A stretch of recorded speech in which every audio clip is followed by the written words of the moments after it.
day 2 in Osaka, and I'm in front of Osaka Castle, a famous landmark known to be built by Toyotomi Hideyoshi, which is known as the second great unifier of Japan. And I think it's either this or this direction. I'm not sure if you can see it on video, but off in the distance I think I have a glimpse. There we go, out in the distance.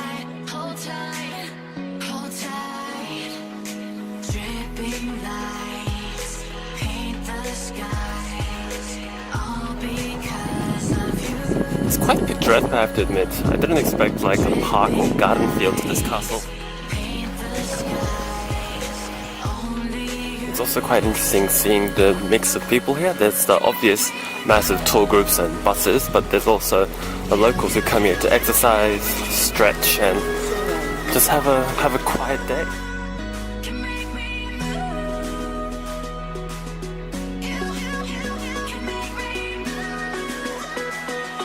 I kind of see how this castle would have been effective, because if it had these rivers or moats like 450 years ago when it was first built, invaders got pretty lost.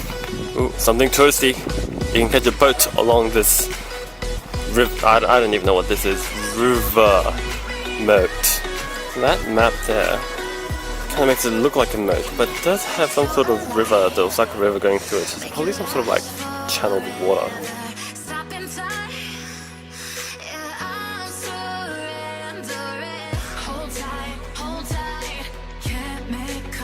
The trees of the garden definitely give that distinct Japanese feel, and I really love it how the leaves are starting to go red with the autumn colors, because that's sort of the main reason why I'm here. Oh, check that out, check that out. What are those people doing up there? What's so great up there?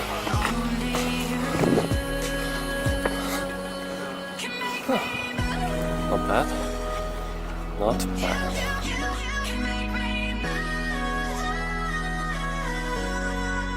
And this is where all the people are.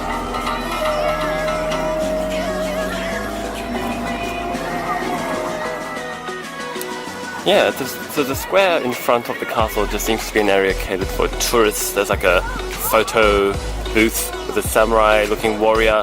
There's like a street performer.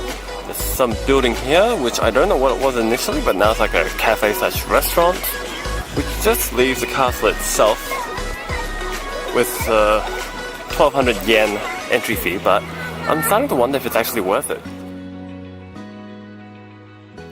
So I've decided not to go into the main turret or battlement of Osaka Castle because it didn't seem to be quite worth it. In conclusion, this area seems to be better suited for locals because of the picturesque scenery and the very quiet atmosphere to enjoy, jogging or going for a stroll. But for the tourist perspective, where you come to experience culture or learn something or feel something, I don't think it quite offers enough. On my way to the Kema Sakuranomiya Park, I stumbled upon another park, which seems to be gardens of the Baron Fujita's residence. That's pretty good. It seems to be connected, but some extra scenic route.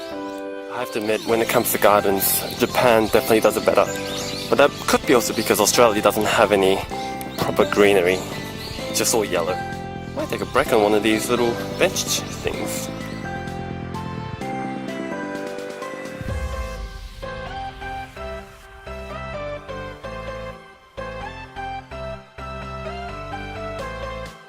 And this garden leads on to the park, which is connected right by the Osaka River, giving some splendid views.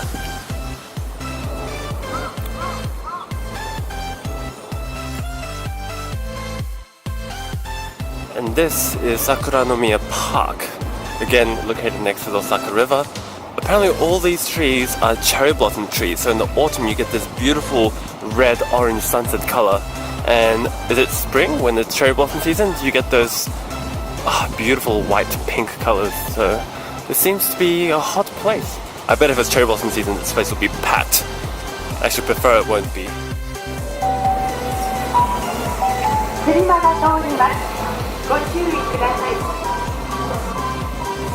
That's a really cute truck.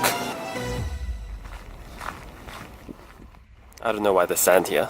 Is it like a beach of some sort? Or some sort of field? I don't know. Apparently this place is called Waterfront of Osaka Friendship. It seems to be artificially placed sand, though I'm not sure if this serves any other purpose apart from recreation. Oh my god, there's a life-saving inflatable tube here as well. I don't know why, but this station just seems really cool. It's like on a little hill. Okay, this is Osaka Station, and this is a hugely different feel to what I saw when I first came here. This is more like it.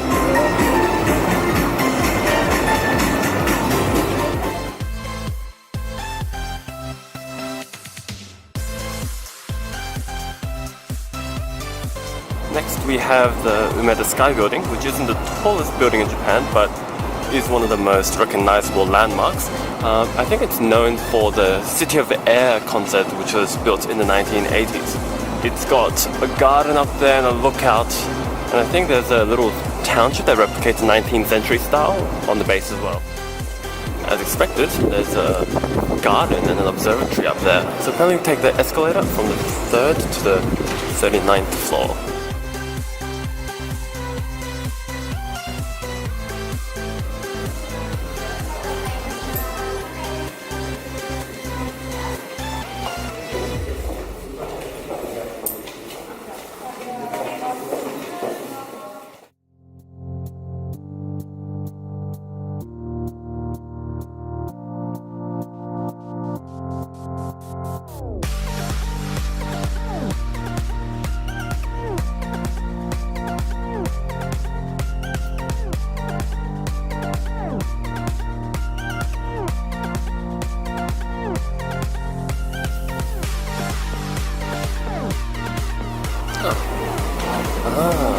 And tickets here.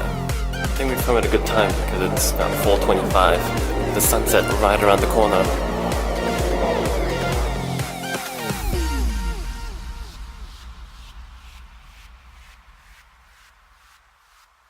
And it's cool they've got these little indent seat things that you can kind of climb on top of. And you can sit down to enjoy the skylight. The fact that it's 360 degrees and the city is still so expansive, I think shows how large this Osaka city actually is.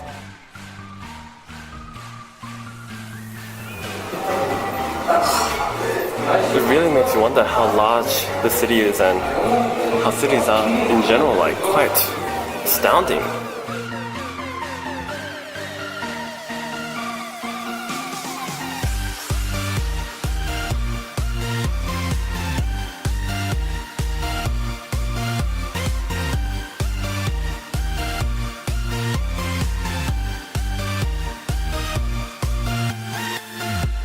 Have the little box with the little messages here as well. And there's a bunch of Koreans that are taking a photo. There's actually a lot of Koreans here.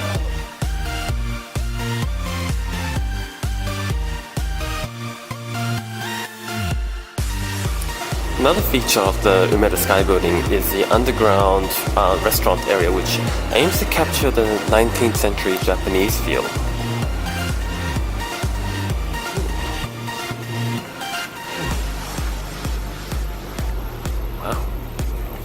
Wow, it's like coming into a museum and strolling along the old streets.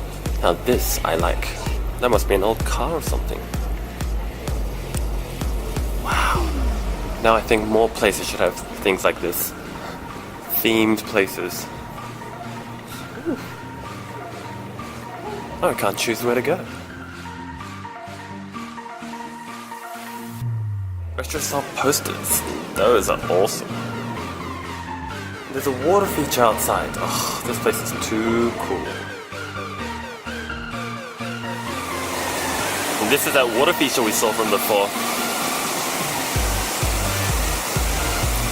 Ooh, it's like a dark garden at night. Oh, man, it's hard to see, but it'll be such a cool place to hang and chill if you're working in this office. Like at the accommodation, I've worked up some courage to get some snacks from the convenience store. This is seemingly a pizza flavored potato chip And this is some milk tea. I hope it's sweetened. And the cool thing is, they give you a straw so you can just kind of fit it in there and drink it. How cool is that?